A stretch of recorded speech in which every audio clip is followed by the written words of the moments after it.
अरे यार इतारा खिया वखिया कैसे सूझ आए। अरे ना पूछो दुख भैया, मेहरुआ पटक पटक के मारिस है। अरे मारिस का है?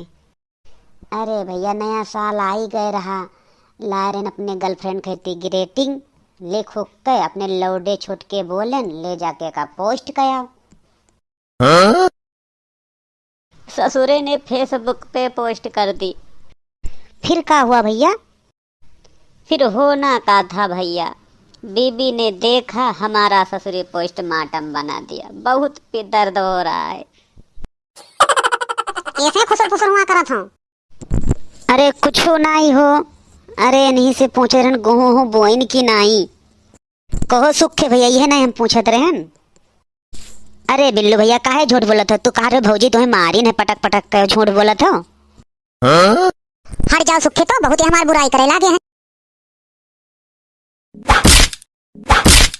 अरे सुखऊ सारे फिर मरवाए दियो तू आए खम्मे। अरे भैया कल पीछे से निकल लियो। अरे सरो तू दोस्त हो कि कसाई? करबो हमार बुराई? हाँ करबो? अरे बस कर पगली राह दे, इतना दुख है अब सहाय दे। अगर आपने अभी तक हमारा चैनल सब्सक्राइब नहीं किया तो अभी सब्सक्राइब करें और बेल आइकॉन को क्लिक करके हमारी लेटेस्ट वीडियोस के